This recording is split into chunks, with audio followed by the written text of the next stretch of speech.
right, here we go. We've got, now we're on blue. We finished white. We really like the embalmed stuff, but let's jump into blue. It's our next color. The first card we've got is a card we've seen before. It's a crab. 1 blue for a 1/5. It's a common crab. Whatever, yeah. It's not all that great, and if you're super controlling, I guess you might want it, but even then, there's a lot better that you can do. I've never liked it, even as the last pick when I'm stuck with it. I'd rather have that foil basic land. So, yeah. 2 cool. blue, hard to cast. You could do so much more with 2 blue and 1. So. Yeah, exactly. It's a pass. Our next card, Angler Drake. 4 blue, it's an uncommon, it's a 4/4 flyer, and when Angler Drake enters the battlefield, you may return target creature to its owner's hand.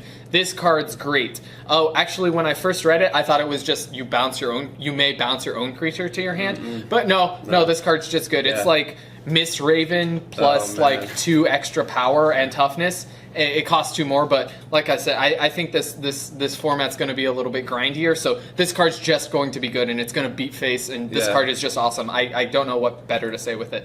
This guy's the mutated Man-O-War with wings. He's big. He's a 4/4 flyer. You know how much trouble that can do for 6. And then he bounces your opponent's biggest threat. He puts you on tempo. He's awesome. I mean, if you get a couple of these guys and you get to turn 6, it might even be over for them because a 4-power flyer, you don't mind paying 6 for it.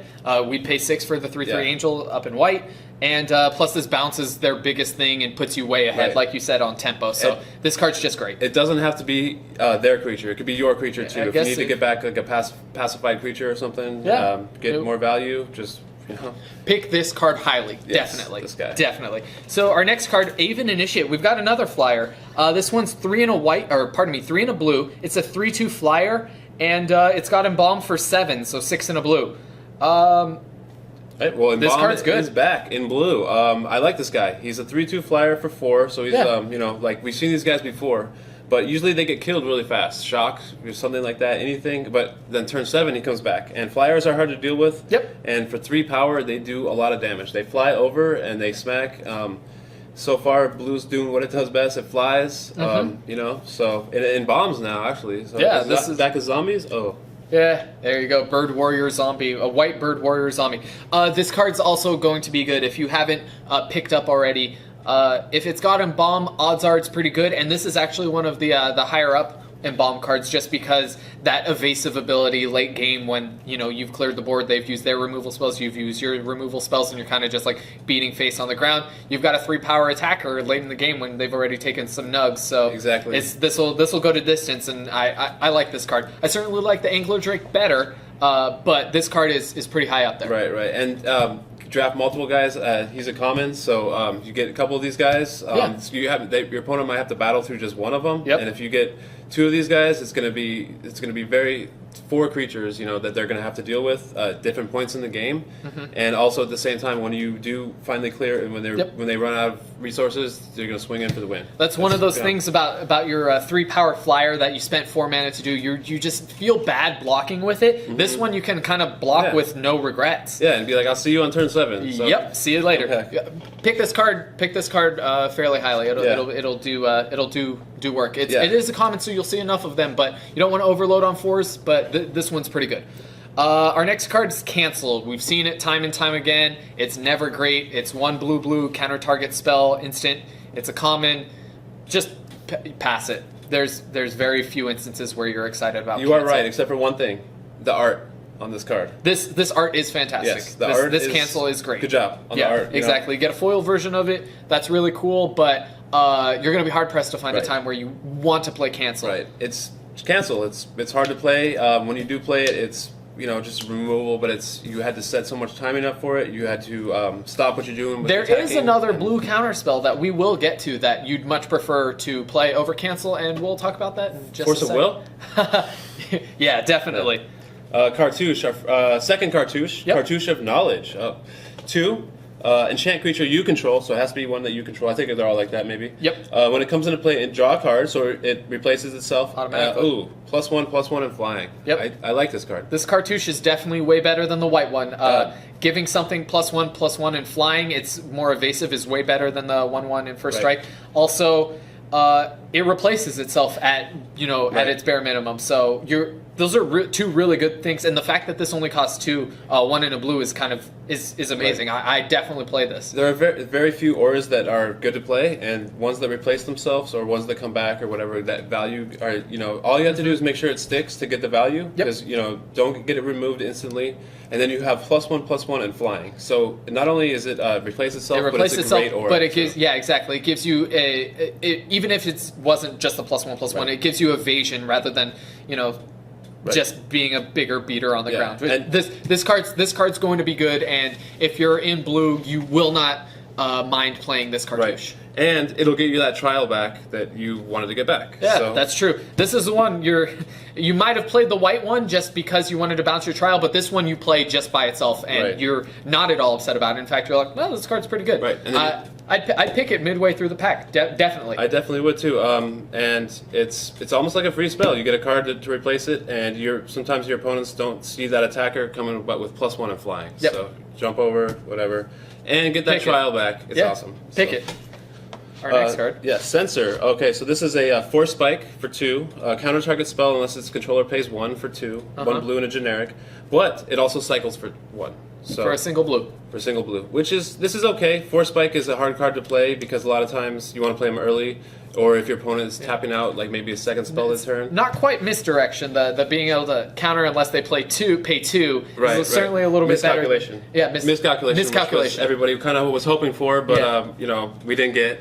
But this card's still going to be good. It's uncommon, so you're not going to see it that much. But because it has cycling, you won't mind playing this card. Sometimes you're going to be able to just snipe their 7-drop. Right. And if for what you draw this late, you'd feel terrible if it didn't have cycling. But if you have it early and you're on the draw and they try and play a 3-drop or a 2-drop or whatever, and you counter it, you're ahead, and you draw it late game, you just cycle it for 1 in the single cycling cost. This card's pretty good, and don't feel bad playing it despite us not being high on cancel whatsoever. This card is significantly better. The saving grace for this card is the cycling. Yeah. Other than that, it's a bad counter spell, but it's a good cycler. So yeah, definitely. Yeah. And sometimes you will be able to get it with counter spell. So play this card and don't feel too bad. Don't play multiple of them unless you really care about cycling. But the one copy of this, and you'll just feel so good when you get your opponent. Compelling Argument. Sorcery. 1 and a blue. Target player puts the top 5 cards of his library into his graveyard. I kind of like this one. It depends on how much. Well, it also has cycling. Cycling for 1. Yeah. Sorry, I didn't get there. I was a little too excited. You can mill your opponent out, which is actually a strategy in draft or limited because they only have 40 cards. And also you can do yourself. It doesn't say target opponent, so you can maybe hope to get some embalm guys in there. If you're just going embalm heavy, just throw those guys in there. Hopefully you get them. Or it cycles for 1. Mill cards are kind of hard to go with, but if you get multiple of these, because a lot of times these cards go around, and you can get some and just go really, really defensive and just mill them out with these kind of cards. Tomb Scour was a card that won games, and I'm sure this one can too. So. Yeah. It can. I certainly wouldn't bank on that strategy. Right. This is like the only mill type card. The cycling is somewhat of a saving grace, and there are some cards that care about number of cards in the graveyard or instants and sorceries in the graveyard, so I guess, or even cycling, so I guess that's okay. But if you want to try and live the dream, go ahead. If you also don't mind going 0-3, by all means, go ahead. I'm dreaming here. Yeah. I could just play that really, really defensive deck. The only thing I want to do is try and mill them out when they have a bunch of embalm guys, because that's just basically giving them free cards. Yeah.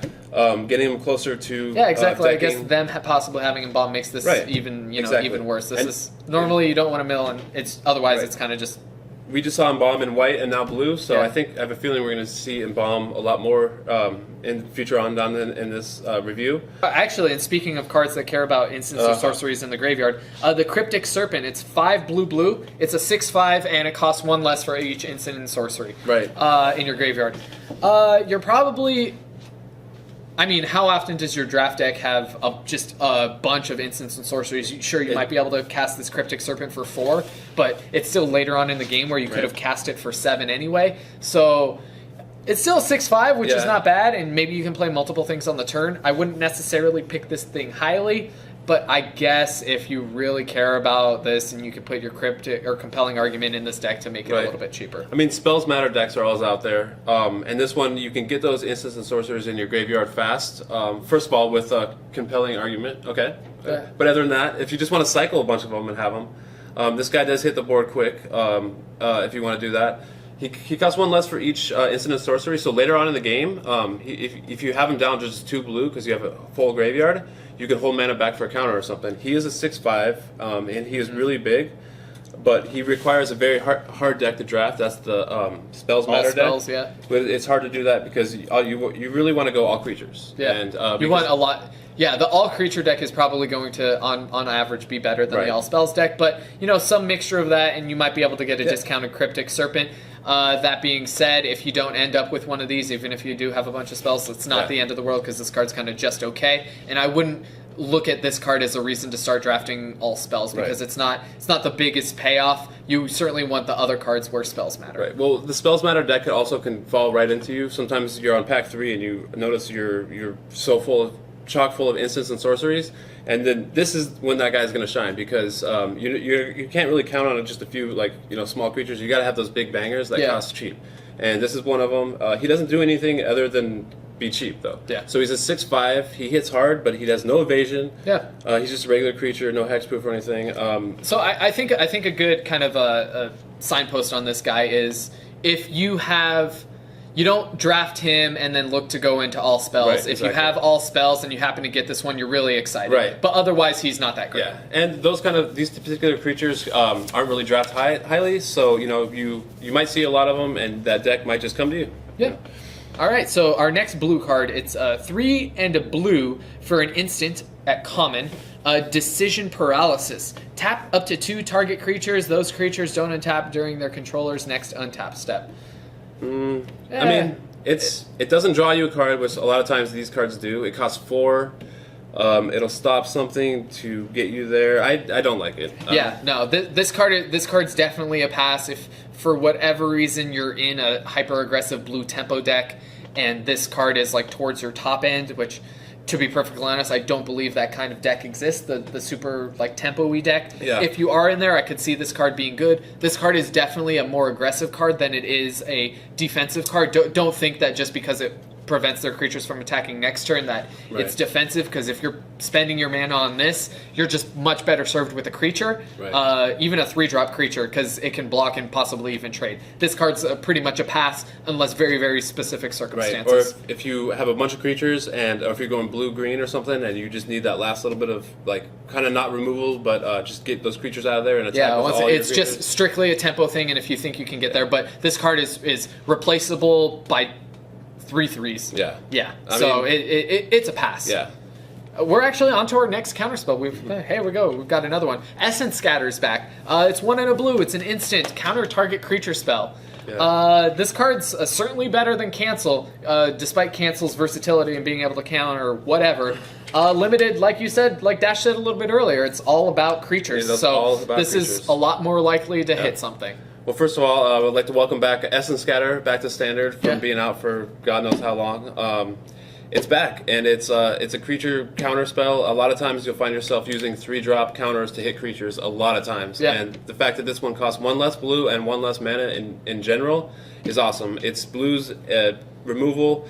It is a little bit hard to do because you have to catch the creature on guard, but later on in the game when you have 2 blue open and you know that they're going to drop a bomb or something, you're very safe behind an Essence Scatter. Yeah, definitely. And it's a lot easier to keep up. You're mostly worried about creatures anyway, and it's a lot easier to keep up 2 than it is to keep up 3, much like we discussed earlier in the white segment, that the cycling cost of 1 is just leaps and bounds better than a cycling cost of 2 for this exact same reason. That 1 mana actually makes the world of difference, and the fact that it's a colored mana less is so much better. I wouldn't want to count on a bunch of these. It's not pure spot removal. You'll play if you're in blue. You play one of these. You feel not bad about it at all.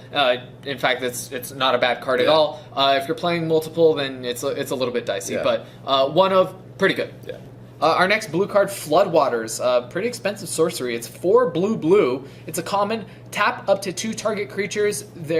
Tap up to... Return. Oh, return. Pardon me. I don't know where I got tap from. Yeah. Return up to 2 target creatures to their owner's hands, and cycling 2. This card's pretty good. It is good. A lot of times when you can take out 2 creatures, just bounce them, it's good. It is a little slow, but it does cycle. So if it didn't cycle, it would just be out of there. But it doesn't tap them and they don't untap, it bounces them. So that means which is way better. It can easily, especially in the late game when you're casting this can easily put you up on tempo. If you're dying, this can prevent you from dying because they have to recast their creature. Yeah. I guess worst case scenario. It targets 2 separate creatures, so if you have an exert creature that you can also replay in the same turn and you want to have it back to block, or you don't want it to have to wait to untap, I guess. Right. A one of, if that. Also, if they're playing like the 5-drop angels or something and they get 2 of them out on you fast, you want to bounce both of them. And you can cycle it early in the game, so if you need it. This card is pretty good, being able to return 2 creatures, and can easily put you up you up on tempo. And when you do that, when you return 12 mana or 8 or 9 mana worth of creature to their hand, and they have to spend that over the course of 2 turns for your 6. Especially when you could have cycled this early. This is a good card, and it's not a first pick by any stretch. There's certainly a lot of other cards that we wanted to pick earlier, but the fact that this has cycling, you don't feel bad picking it up. It is a sorcery though, so it's it is slow. It's a very slow card. It costs 6 and it's a sorcery. You generally have to take your turn off to do it, but then again, they have to spend their entire turn recasting their creatures. So the trade-off is there, and it's not that bad. So our next card is Gale Strike. It's 2 and a blue. Instant, return target tapped creature to its owner's hand. Draw a card. Okay, so it's like a bad repulse. So whereas repulse, you can wait for them to cast a creature and return it at the end of their turn. This one has to be tapped. So it has to be attacking, or just tapped for some reason, maybe exerted, whatever. It is good. It does draw you that card, but I'm just a fan of repulse, and it's okay. Repulse, yeah, that's fine. It's uncommon, so. At least it does replace itself. This effect is okay. Right. It's mid tier. You don't necessarily want it because it's doing a weird thing for you. They can just recast their attacking creature. You don't always just want to hold up your mana for this. Oftentimes, once again, a creature is just gonna. Yeah, you can definitely pass on this and not worry about necessarily missing out on the effect. Right. Heckmoss Sentinels. Cost 3. Whenever you cycle or discard a card, they get +1 until end of turn. 2/3. I'm liking it. It goes alongside Wild Mongrel in another format that both of them will get +1, and that's really cool. But in limited, let's stick to limited. The Cycling Matters deck is going to like this guy because he's like a prowess guy. You swing with him or you hold him up for a blocker, and they really don't know what to do. Yeah. And cycling replaces itself where all those prowess spells didn't. And discarding too. So I see this guy working in multiples, kind of a high pick in that cycling deck. But I don't know how far that cycling deck will go. But if you are going that, you're going to want this guy. Yeah, I think the average deck, you're probably going to play, I don't know, maybe 4 or 5 cycling spells. Sounds right, yeah. Around there. So you think maybe every other turn you might get +1/+1 on this. So you have to be in the market for a 2/3 body. Right. And if you are, and you have some cycling spells, or especially if you have the Cycling Matters cards, this card gets a little bit better. Otherwise, the 2/3 body is just, it's okay. It's okay. Yeah.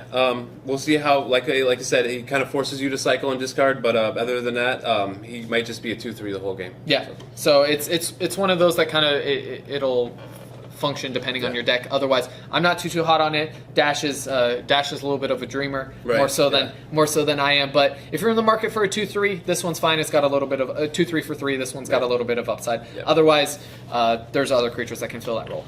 Hieroglyphic Illumination. I really like this card. Hear me out. Instant for 4, draws 2 cards, so it's inspiration, but it also cycles for 1. So the reason why I like this card is because turn 4 you're drawing 2, or turn 1 you're drawing 1. So basically you're going to be able to draw cards anytime you want with this card, at least 1. Yeah. It'll fill your hand on turn 4 with a couple more. It's an instant, which, as we all know, drawing cards instantly is awesome, especially when you're playing with counter spells in blue. It is splashable because it's only 1 blue and 3. It's a very cool looking card too, and I really like this card. Yeah, this card's not bad. This card's not, and the cycling you're going to hear it time and time again. If a card has cycling, odds are it's better than if it didn't. Well, no, it is 100% better than if it didn't. And the fact that this has a really cheap cycling cost, like Inspiration before, like back in Cons, I think is the last time, the Cons block is the last time we saw it, you were kind of, it wasn't that good because it was too slow, whereas if you have the time to set this up to bridge to the late game, that's good. If you just have to cycle, this card's not too bad. You don't pick it highly because it'll come back around, but you also don't feel bad for picking this card up, unlike just regular Inspiration. On to our next card, Illusionary Wrappings. It's an aura for 3, 2 and a blue. Enchant creature. Enchant creature has base power and toughness 01. Or 02. 02. Sure. I mean, this card's fine. It's the blue removal spell. Of note, it still has all of the activated abilities. If that or triggered abilities, it just changes its base power and toughness. If for whatever reason it had counters on it, those kind of still affect. Not kind of. They still affect the creature. If you're in blue and you need a removal spell, this is okay. It's serviceable. It'll get.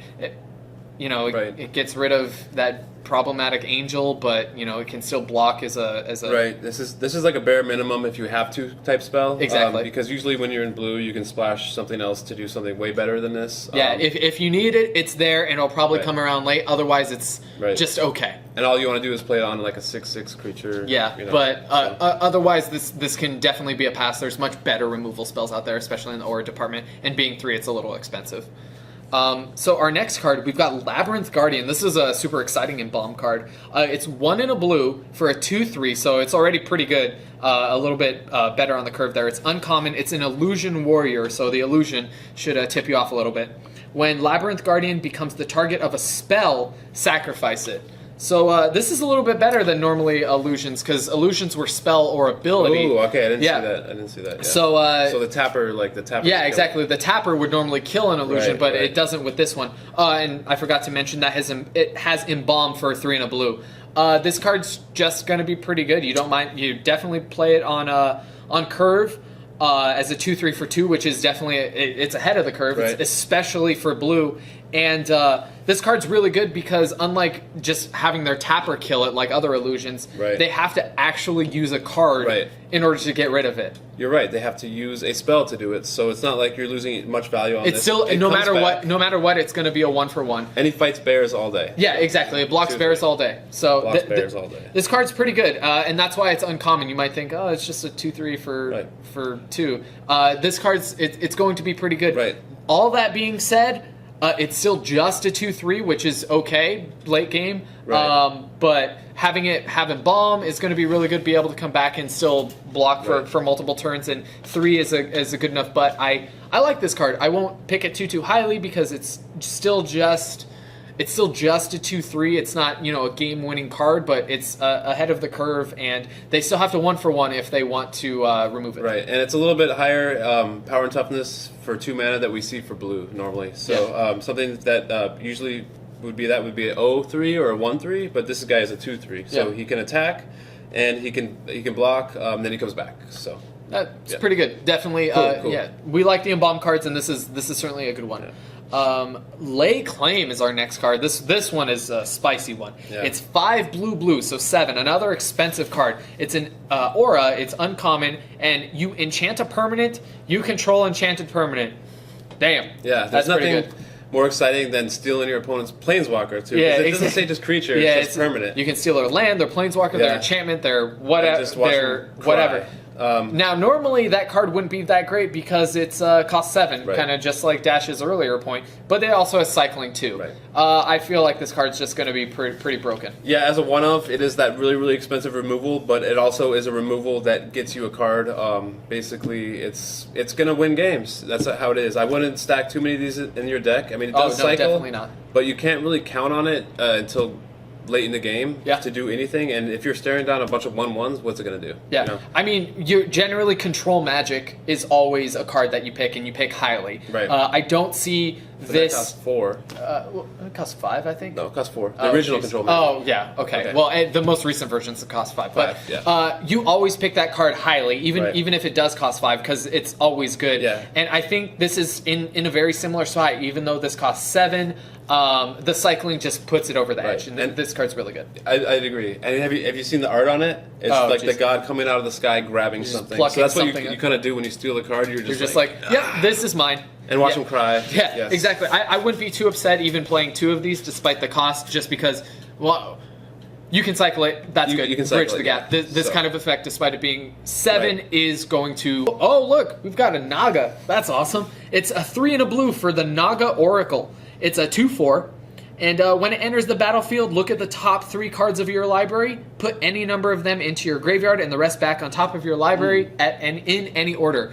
So we've seen similar types of effects. It's not quite scrying. In fact, in this set, it's actually a little bit better than scrying, because it comes into the battlefield. A 2/4 for 4 is not the worst thing in the world, so if those were its only stats, like, you'd begrudgingly play it because it blocks fairly well. But the fact that you can get that value off the top of your library is certainly good. Yeah. You know, you look at the top 3, you flip over. If there happens to be 3 lands and you don't need any more lands, you get rid of those. You're drawing into gas. You can stack it so that you get the cards that you need in the appropriate order. Or even if you see a good removal spell and then an embalm creature that is maybe cheaper to embalm, you put the embalm creature in the graveyard, and then boom. Yeah. This card's subtly, I feel very good. Yeah, it is good. You get rid of those lands, like you said, or if you need lands or something else, you just keep those there. Exactly. Every embalm creature you put into your yard is like drawing a card. And it's a 2/4. It blocks. Yeah, exactly. This is the kind of good card that doesn't win you the game on the spot. It's not like Lay Claim where you just steal their permanent and say, "What are you going to do about this?" This is the kind of card that is good in more subtle ways because of the value that it provides, and it kind of rewards you for looking at. It's kind of also a 2-for-1. You get to virtually scry, and you get a body with it. So that's pretty good. Open into Wonder is X and double blue. X target creatures can't be blocked this turn, but until end of turn, those creatures, when they hit, you draw a card. This card's broken as hell. You think so? Yeah. This card. Come on. That breaks those stalemates and you draw. Yeah, like you think what you're probably gonna pay 4. Like if X is 4 or more, you just you win the game on the spot. I mean, if X is 4 you don't or more, win the game on the spot. Like, you're attacking with 4 creatures, and you're drawing 4 cards, and you're dealing however much damage. Right. This card is going to be really, really good. And I would definitely. This is another one of the windmill slams, certainly for me, because any stalemate, like you said, it breaks any stalemate. You can hold off all of your forces to swing for the win. If you need to bridge the gap, you can have even some of your smaller creatures, your 1 power guys, just to fill up your hand. You play X is 2, so only 4. You get in. The damage is irrelevant in that point. You draw 2 cards. This card is actually also secretly super flexible because of the 2 different modes. The fact that they're unblockable and that you draw a card. You draw a card off. So you get back. This card is going to be one of those cards that wins the game. This card does win the game. Yeah. It takes a lot set up to get to because you want to build up that stalemate and hopefully no one breaks it until you get it. Yeah. Hopefully they don't somehow know it's coming. And then if you do, if you don't beat them, you do draw cards to basically, just go way over top here. Yeah. I would never be upset to first pick this card, just because you're going to. Double blue is a little rough, especially for a card that you're first picking because you're committing. But this card, I guarantee, when you see it, there's a good chance that it could just end the game on the spot. So what do we got next? River Serpent. Yet another expensive blue creature. It's 5 and a blue for a common 5/5 serpent. River Serpent can't attack unless there are 5 or more cards in your graveyard and has cycle for a blue. Okay. This is another serpent, which are slow blue creatures, and they kind of take things to work before they can attack. But it cycles for 1 blue, which is cool. It's cool. So if you don't need it right away. Yeah. Also, a 5/5 body is really hard to beat. Yeah. And it doesn't take much to attack. You can always block with these serpents. Yeah, but who cares? Like, you can still block no matter what. You can always block. The restriction's only on the 5 cards being in the graveyard in order for it to attack. So a 5/5 for 6 in blue is that's actually pretty decent. It's decent. I mean, like you said, he doesn't have to attack, and it doesn't take much to get 5 cards in your graveyard. No, not at all. Especially with all of the cycling. Yeah. And the cool thing is this card enables more copies of this card. So if you have like 2 of these, and you're just like want cards for cycling, you don't necessarily feel bad playing 2 of these. Maybe 3 is a bit much, but you know, you cycle 1 River Serpent, it feeds the other River Serpent. So you know that's an additional card to possibly attack. Feeding my river. Attacking. Yeah, exactly. Yes. There's a lot better finishers out there. Yeah. But you know, if you're in the market, especially for the cycling cost only being a single blue, this is a card I could see myself playing, and I definitely will see myself playing. Right. Certainly not picking high, but when it comes around towards 8th, 9th pick in the pack, I'm like, oh, okay, I'll pick it up. It's not a bad card at all, and we've seen worse serpents in the past, and let's We'll see worse ones in the future. Yep, we will. Sacred Excavation. Nice. Okay, instant for 4, 3 in a blue. Return up to 2 target cards with cycling from your graveyard to your hand. Interesting card.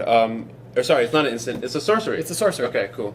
I don't like it. I really don't like it. I mean, return. You cycle them for a reason. They're in there. It's a very expensive double regrow for just cycling. Yeah. It might get back those creatures. It's super limited. We talked about this kind of briefly a little bit earlier, but you probably don't want to have more than maybe 4 or 5 cards that cycle, maybe, and you probably don't want to cycle just for the sake of cycle, unless you're in that deck, of course. That's a caveat, but you have to be in that deck.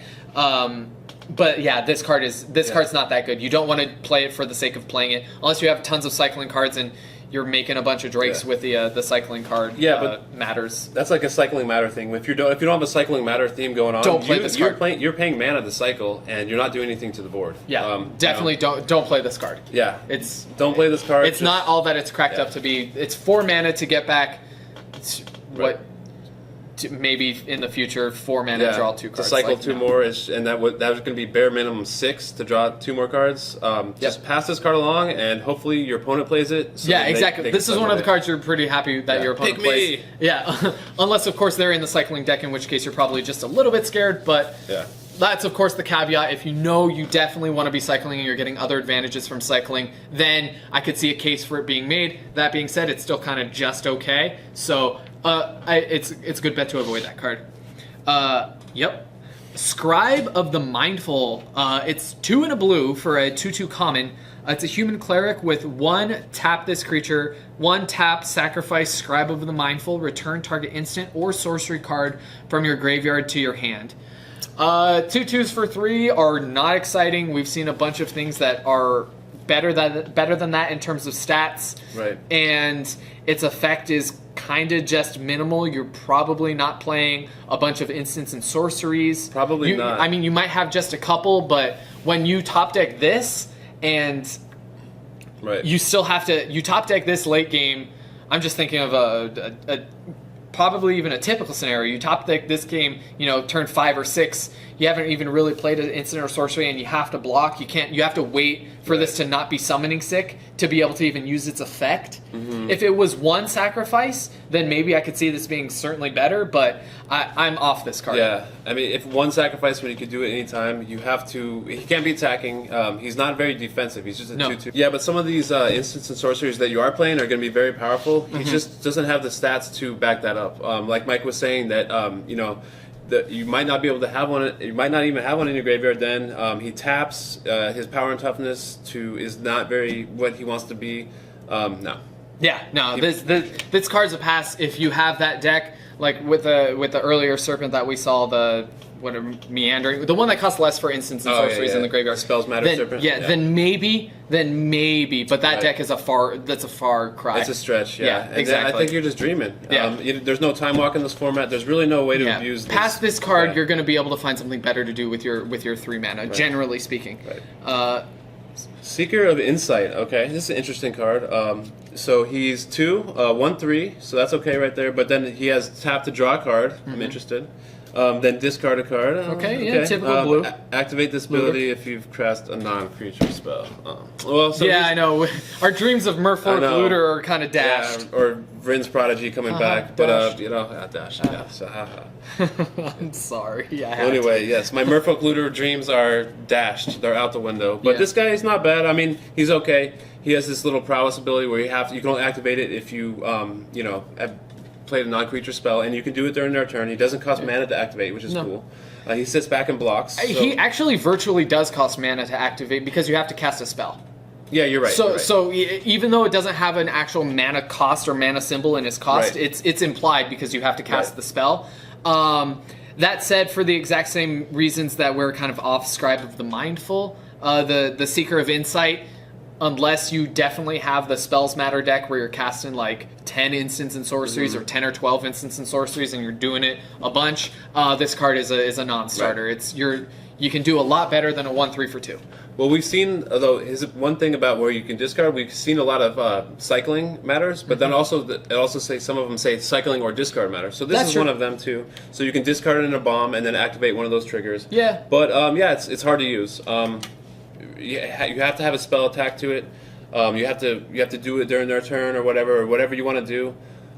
Just not there. It's too situational, too much setup in the average deck, which means on average it's a pass. Right. Where is Merfolk Looter? Yeah, exactly. That would have been sweet. Shimmer Scale Drake is our next card. It's 4 and a blue for a Drake, which odds are it means it's a flyer. And guess what it is? It's a 3/4 flyer, and it's got cycling 2, so 2 generic mana. This card's also pretty good. You know, you slap cycling onto anything, it's going to be pretty good. And 3/4 for 5. Not the greatest rate in the world, but actually serviceable, and I don't mind playing it. I don't mind it either. This card was in another format, I want to say, like Urza's Saga, and not as good. So he's just going to add to your flying only deck. He's just another beatdown guy, and 4 is actually pretty big toughness, so you don't feel too bad. Right. And you're also, it's one of those cards where you don't feel too bad cycling it. So yeah, you pick this and you don't feel bad at all for playing it. Maybe even possibly two copies, which normally your 5-drop slots you don't want to get clogged up too much. But this is virtually 2. You want to play it the turn before you play your 6-drop balance any creature Drake. One flyer to deal with. Now they got 2 and they don't have a creature. So yeah, he's good. Pick these up and don't feel bad for picking them up, especially generally speaking whenever it has cycling and it's on a creature, you don't have to feel bad about picking it up.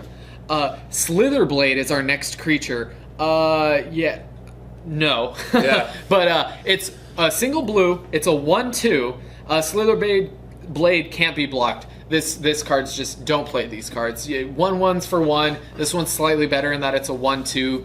I get the only thing, it blocks those 1/1 vigilance tokens, but that doesn't matter. That's not a reason you should play a card. This is worth like a quarter of a card. If you think about the Caravan Camel back in white, that one gets you a 1/1 vigilance warrior for free. Like you have to pay.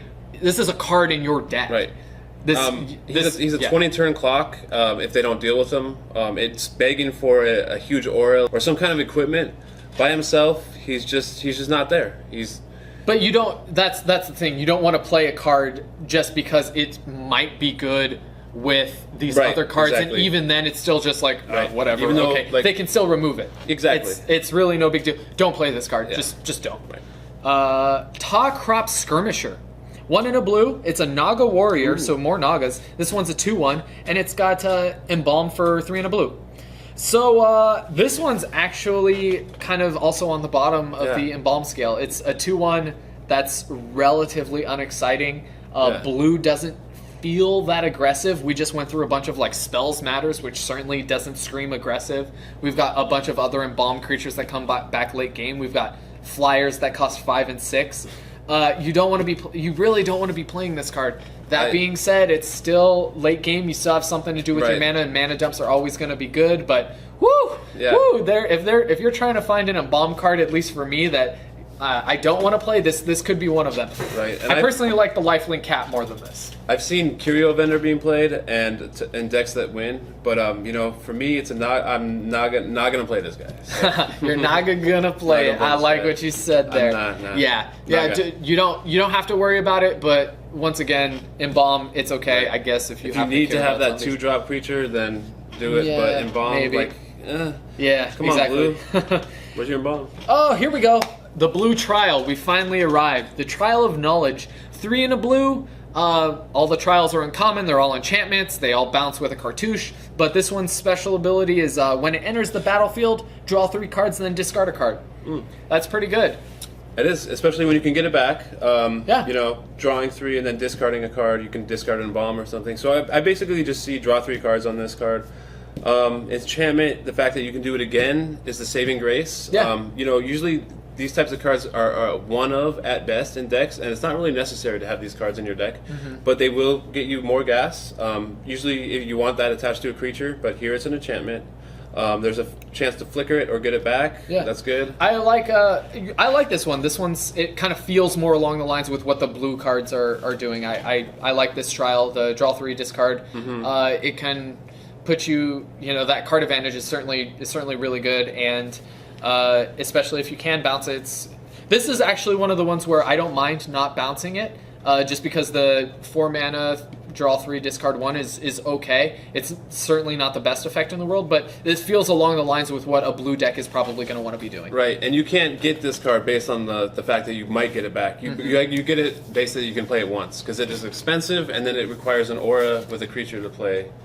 You just don't want to play too many of these cards because you don't want to draw too many of them. You want to play like 1 or 2 of them to draw creatures or to draw answers, whatever you're going to do.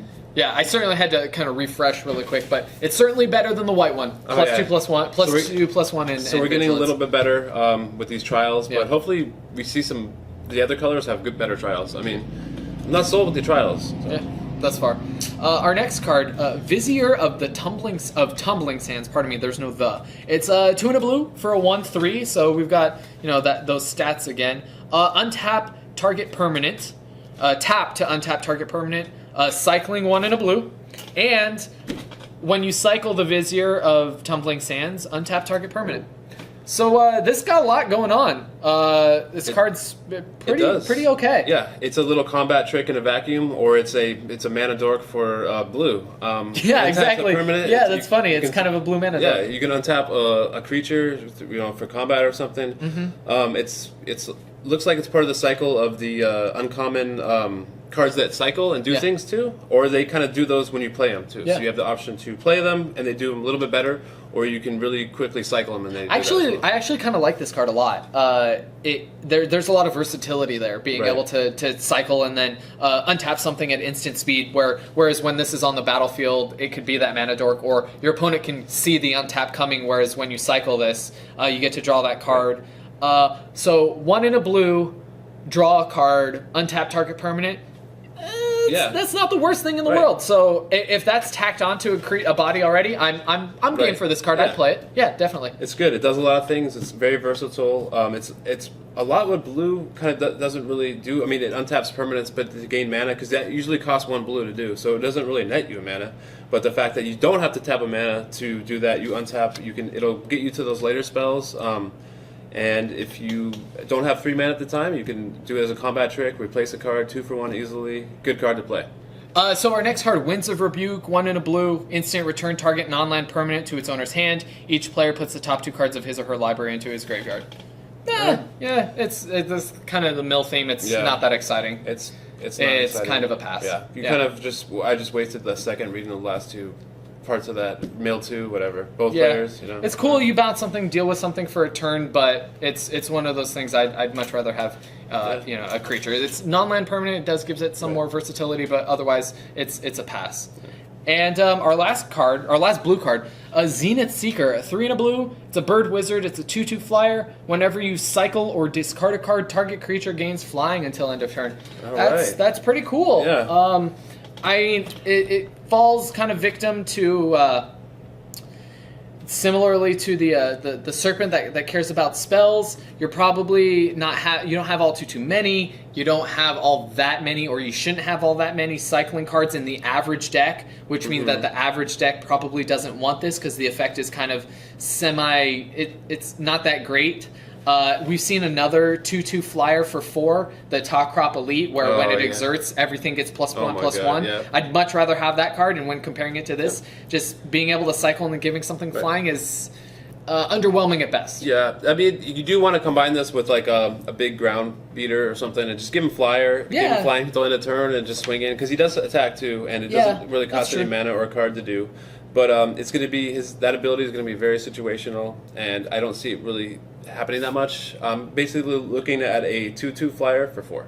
So. Yeah, which is not all that great. Right. So that's actually exciting. It brings us to the conclusion of blue. So, really? Yeah, I know that. Gee, that kind of went super quick. How do you feel about blue? Blue is kind of what blue does really good. It's got some fast spells matter cards. Got a lot of cycling, which it should. Some good draw spells. Some instant ones at that. Yep. I'm actually kind of excited to go blue. I always like to go blue because it's that manipulation color. It's hard to play against. It's kind of tricky to play, but it splashes well. And so far, if I go Azorius, the 2 colors we've talked about so far, I think I'm going to be doing really good. I'm going to be flying overhead. I'm going to be getting value for Embalm on both sides. Yeah. Tapping things, untapping things, and it's just going to be awesome. So I can't wait to go, and I can't wait for the rest of the colors. It's going to be awesome. Yeah, definitely. I'm excited about some of these beastly blue cards.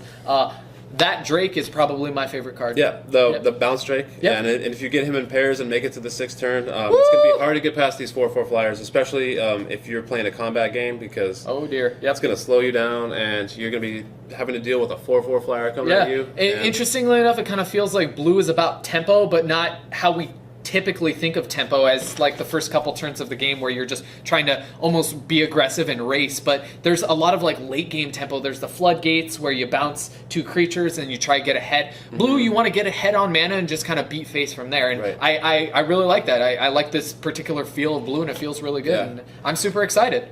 I'm ready to go blue. Hell yeah. All right, well, we'll see you in our next part where we're going to be talking about the black cards.